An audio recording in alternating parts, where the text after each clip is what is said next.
welcome, and thank you for allowing us to share this quiet time with you.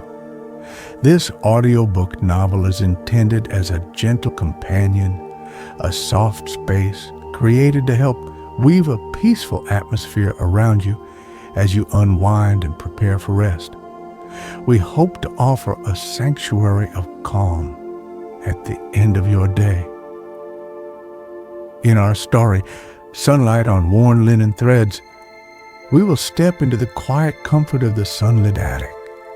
Here we join Arthur in the gentle, meditative practice of mending, where the whisper of thread through fabric and the slow journey of a sunbeam across the floor become a pathway to inner peace. It is a story that finds its wonder in the simple, deliberate act of care.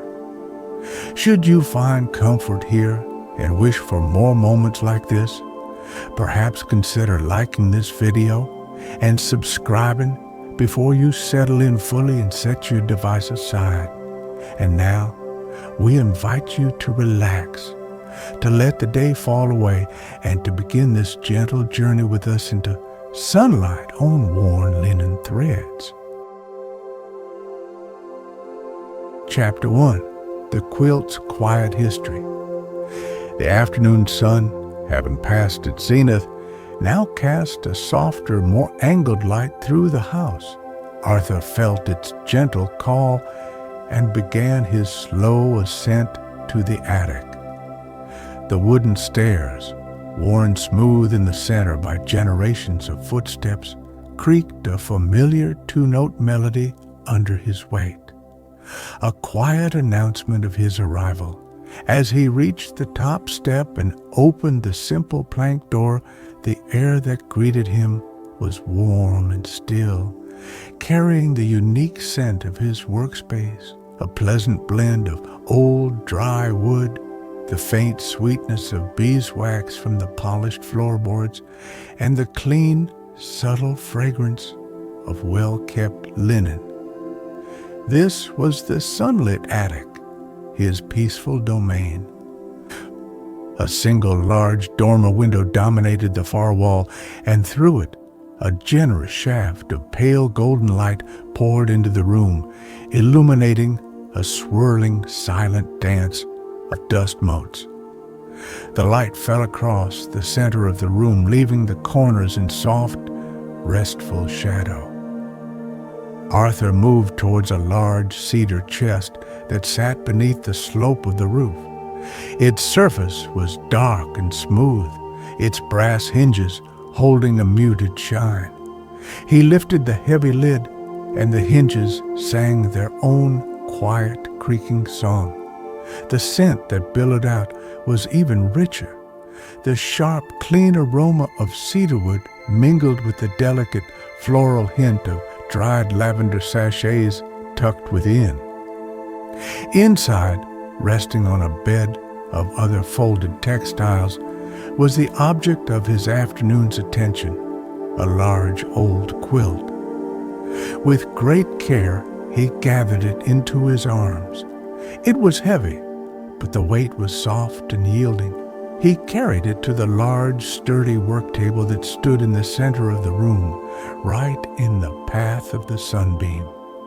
He let the quilt unfurl onto the smooth, pale wood surface, its folds sighing as they settled.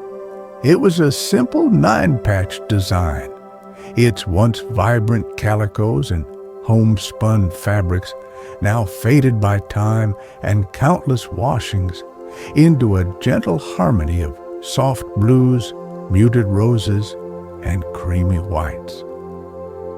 He stood for a moment, simply looking at it, letting its presence fill the quiet room. His hands, their skin weathered like old paper, began their slow exploration. He didn't just look at the quilt, he read it. His fingertips, sensitive to the slightest variations, traced the lines of stitching, some still firm and proud, others worn almost to nothing. He could feel the different textures, The surprising sturdiness of a patch of deep indigo denim, the almost silky softness of a floral cotton square, the slightly nubby feel of a piece of homespun linen. Each patch told a story, a fragment of a life lived. His gentle fingers found the areas that needed his care. There was a small three-cornered tear in a pale blue square, its edges frayed and soft. Near the center, a seam had given way, the original thread having disintegrated, leaving a small puckered gap. On the border, a patch of rosy calico had worn so thin it was almost translucent, a delicate fabric ghost that threatened to dissolve completely. He noted each imperfection not with dismay but with a quiet, compassionate interest. These were not flaws to be judged, but honorable scars, evidence of a long and useful life, a warmth given and comfort provided. He leaned closer, his breath soft, observing the fine details. He could see the faint, ghostly outline of a previous mending, done many years ago by another hand, its thread a slightly different shade, a testament to a continuum of care. The sunbeam, moving with the imperceptible slowness of the earth's turning, had now shifted to illuminate the far corner of the quilt, making the faded rose patterns glow with a gentle, temporary warmth. The light caught the fine, downy fibers of the worn cotton, creating a soft halo around the areas of wear. Arthur straightened up, a quiet sense of purpose settling over him. The task was clear. It was not to make the quilt new again. That would be an act of erasure. His role was simpler, more respectful, to reinforce, to stabilize, to lend his skill so that this quiet piece of history could continue its journey. He would bridge the gaps, close the tears, and strengthen the weary threads, ensuring the quilt could offer its gentle comfort for years yet to come. The quiet of the attic deepened around him, the only sound, the faint, distant murmur of the world outside, a sound that only served to heighten the profound peace within. Chapter 2. A Tapestry of Threads. Having familiarized himself with the quilt's gentle needs, Arthur turned his attention to the opposite wall. Here, under the slanted roof, was his collection of threads, a testament to a lifetime of mending. Hundreds of wooden spools, both old and new, stood in neat rows on narrow shelves, their colors creating a vast, muted tapestry that absorbed the afternoon light. It was not a garish rainbow, but a subtle and complex spectrum of hues faded by time and intention. Dozens of shades of white, from purest snow to the color of old cream. Blues that range from the pale gray of a winter sky to the deep, soft navy of twilight. Greens, pinks, and yellows, all softened to a gentle echo of their original vibrancy. He stood before the wall for a moment, a quiet curator surveying his palette. The sunbeam, inching its way across the floor, now touched the lowest shelf, making a row of pale gray spools gleam with a soft silvery light. Arthur ran his fingers lightly across the tops of a few spools, the smooth, cool wood a pleasing sensation. The faint, dry scent of old wood and cotton filled the air around him. Each spool was a small, contained world of potential, a promise of restoration. His first task was to find the right thread for the three-cornered tear in the pale blue square. He scanned the rows of blues, his eyes accustomed to discerning subtle differences, moving with slow purpose. He passed over the brighter ceruleans and the darker indigos, his gaze settling on a section of softer, weathered shades. He picked up one spool, a lovely cornflower blue, and held it in his palm. It was an old spool, its wood darkened with age, the paper label at its end worn and illegible. He unspooled a few inches of the cotton thread and carried it over to the quilt. At the table, he laid the strand of cornflower blue against the torn square. In the direct light of the sunbeam, it was too bright, too cheerful. It called attention to itself, which was the opposite of his intention. A good mend, he always felt, should be a quiet whisper, not a loud declaration. He returned the spool to its place on the shelf with a soft wooden click and continued his search. His fingers brushed against another spool, this one holding a shade he thought of as morning haze blue. It was a delicate grayish blue, the color of the sky just before dawn. He took it back to the table. This time, when he laid the thread against the worn fabric, it seemed to sink into the color of the quilt, borrowing its softness, complementing its age. It was a harmonious match, a thread that understood the quiet dignity of the old cotton. He nodded to himself, a small, satisfied gesture, and set the spool down on the corner of the table. Next, he needed a thread for the separated seam.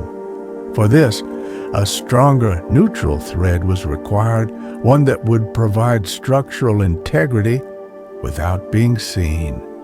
He moved to the section of whites and creams. Here, the challenge was not color, but texture and strength.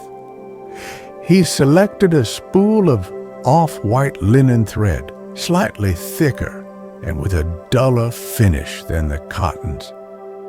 He tested its strength between his fingers, feeling its sturdy, fibrous quality. It would hold the seam securely, a hidden reinforcement. Finally, he considered the rosy calico patch that had worn perilously thin. This required a different approach. Mending the threadbare patch would be like stitching fog. Instead, he would back it with a piece of new, strong, but very fine fabric, and then secure it with a pattern of tiny stitches. He went to a small cabinet and retrieved a piece of fine, semi-sheer cotton lawn, the color of pale buttermilk. Then he returned to the wall of threads, this time looking for a rosy pink. He found one, the color of faded rose petals, and placed it beside the other spools on his work table. His materials were gathered. The quiet ritual of selection was complete, a meditative process that set the stage for the work to come. Chapter 3. The First Careful Stitch. With his chosen threads and fabric laid out like a painter's palette, Arthur settled into his comfortable, high-backed wooden chair. He drew the quilt gently from the table, letting a section of it drape across his lap. The soft weight was familiar and comforting, a quiet presence. The sunbeam had moved further across the room, and its edge now just touched his shoulder, a spot of gentle, passive warmth. He decided to begin with a small, three-cornered tear in the pale blue square, the most straightforward of the repairs. He picked up the spool of morning haze blue thread. The wood of the spool felt smooth and cool in his hand. With a small, sharp pair of silver scissors that lay on the table, he snipped a length of thread about the distance from his fingertips to his elbow. The sound of the snip was tiny and crisp in the quiet attic. He brought the end of the thread to his lips for the briefest moment, a practiced habit to stiffen the tip. And then he picked up his needle. It was a fine, long needle, its steel eye a tiny polished oval. Threading the needle was a moment of focused stillness. He held it up to the light, the dormer window providing ample illumination. He brought the thread to the eye, his hand steady, his breath held for a second. The thread passed through cleanly on the first attempt. He pulled it halfway through, so the thread was doubled for strength, and knotted the ends together with a small, neat twist of his fingers. The simple preparatory ritual was complete. He adjusted the quilt in his lap, using one hand to gently align the frayed edges of the tear. His other hand, holding the needle, hovered for a moment above the fabric. Then he began. He pushed the needle up from the underside of the fabric a short distance from the tear itself, so the knot would be hidden from view. The needle point emerged with a tiny, almost inaudible pop as it pierced the weave of the old cotton. He drew the thread through until the knot caught on the underside, a soft, secure anchor. Now the mending truly began. He made the first stitch, a tiny, careful movement, bringing the needle over the tear and down through the other side, drawing the two frayed edges together. The thread whispered softly as it was pulled taut, not tight enough to pucker the fabric, but just firm enough to close the gap.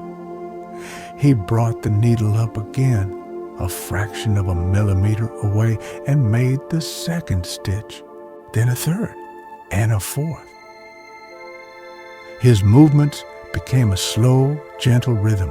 Up, over, down, pull. Up, over, down, pull.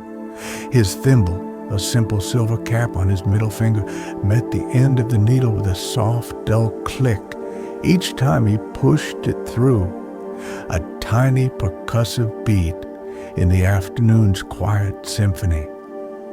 He was not rushing. His focus was entirely on the small universe of the tear, on the journey of the needle, on the creation of a neat, even line of stitches that looked like a tiny dotted caterpillar marching across the pale blue cotton. The world outside the attic, with its noises and haste, ceased to exist.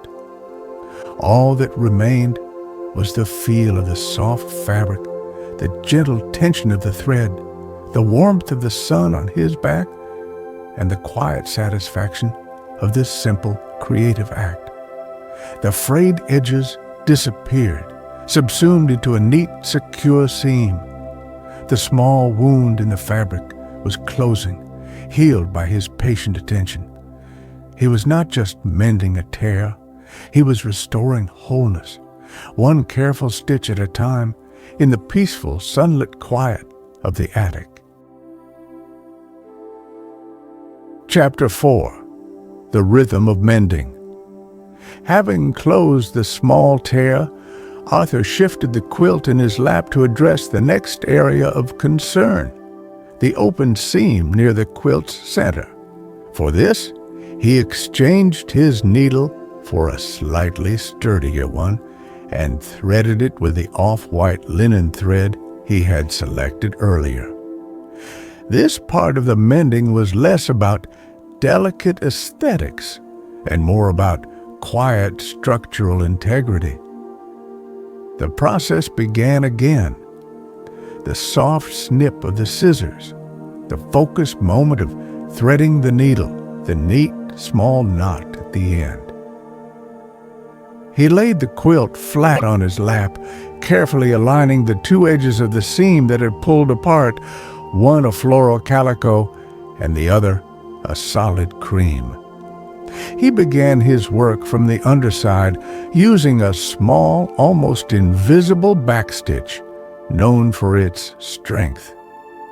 The needle pierced the fabric with a slightly more substantial sound this time, a testament to the denser weave of the linen thread. He pulled the thread through, and the two pieces of fabric were drawn snugly together. He soon fell into the steady, peaceful rhythm of the work. His hands moved with a practiced grace that required no conscious thought, an easy, flowing motion that had become second nature over many years. In and out, the needle wove its path, a tiny silver shuttle creating a new strong connection where the old one had failed. The whisper of the linen thread against the cotton was a dry, soft sound, a constant, soothing murmur. The regular, gentle click of the thimble against the needle's end marked the tempo of his quiet work. The sunbeam, that silent traveler, continued its journey across the attic. It had moved off his shoulder and was now stretching across the wide, honey-colored floorboards in front of him. It illuminated the rich grain of the old wood and highlighted the small imperfections, a dark knot here, a faint scratch there, that gave the floor its character. Arthur was aware of its slow progress without needing to watch it, its presence a warm and steady companion to his solitary work. He mended the entire length of the open seam, his stitches small, even, and strong. When he reached the end, he secured the thread on the underside with a few tiny overlapping stitches and a final secure knot. He ran his fingers over the repaired seam. It felt smooth and solid. The two pieces of fabric once again joined as one. A quiet sense of satisfaction settled over him, the simple pleasure of a task done well, of order gently restored. Say, his final task was the most delicate, reinforcing the rosy calico patch that had worn so thin. He carefully positioned the piece of fine buttermilk-colored cotton lawn on the underside of the quilt, directly behind the threadbare section. He picked up his finest needle and the thread the color of faded rose petals. This time, he did not use a simple line of stitches. Instead, he worked a pattern of tiny, scattered seed stitches across the entire area, passing through both the new backing fabric and the old, delicate calico. This was the slowest work of all, requiring the utmost care. Each stitch had to be placed with a light hand, so as not to put any strain on the fragile older fabric. The needle dipped in and out, leaving behind a tiny speck of rosy thread, then another a short distance away, and another. It was like sowing tiny seeds of strength, creating a fine, almost invisible web of reinforcement that would hold the gossamer thin calico in place. He became completely absorbed in the pattern, in the quiet geometry of the stitches, lost in the gentle flow of his craft. The sunbeam crept further, its light beginning to soften and warm in color as the afternoon began its slow descent towards evening. Chapter 5. Threads of Light and Memory. The last of the seed stitches was placed as the afternoon light in the attic began to deepen, shifting from a pale, clear gold to a warmer, more honeyed hue. The sunbeam, now long and slanted, reached the far wall, illuminating the lower rows of thread spools with a final gentle glow.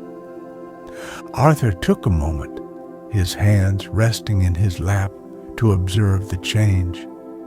The attic, which had been a place of clear, focused work, was now softening at the edges, settling into a more restful, contemplative mood.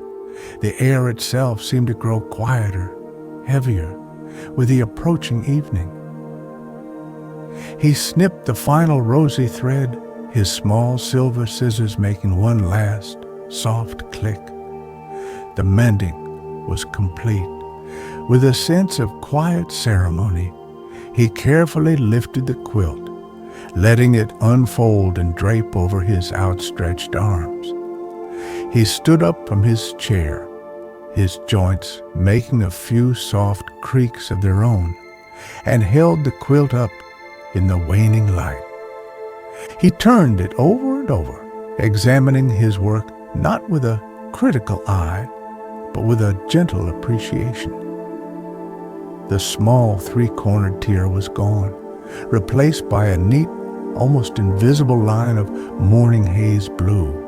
The open seam was now a strong, flat connection, its reinforcing stitches hidden from view, a secret strength. The threadbare patch of rosy calico, once so fragile, was now secure, held in place by the scattered constellation of tiny stitches. They did not obscure the original pattern, but gave it a new subtle texture, a quiet layer of history added to all the others. The quilt felt whole again, its integrity restored. A deep, peaceful satisfaction filled him.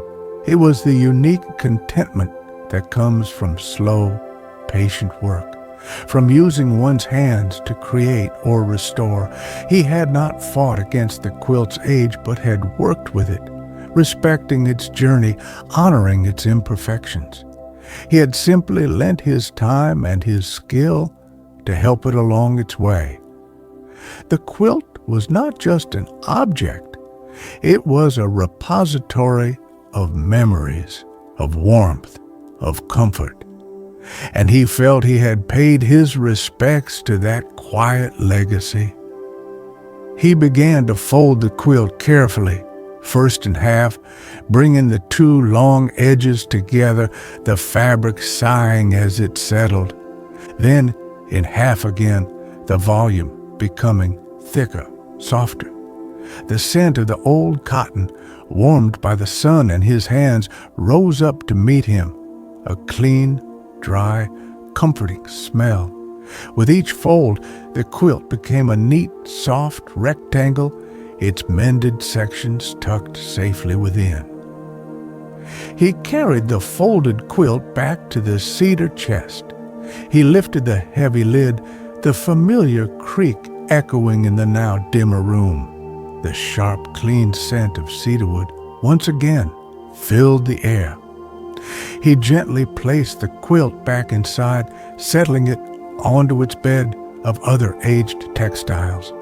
It rested there, a quiet, finished thing, ready to offer its warmth again when needed. Arthur closed the lid. The soft, solid thump as it settled into place was a sound of finality, of a task completed. The sunbeam had now retreated entirely from the floor, leaving the attic in a soft, ambient twilight. He stood for a moment in the stillness, his hands resting on the smooth, cool wood of the chest. The quiet purpose of the afternoon had been fulfilled. He turned, and with a last look around the peaceful, shadowed room, he made his way to the door, his footsteps soft on the old wooden floor, leaving the mended quilt to rest in the fragrant, quiet dark.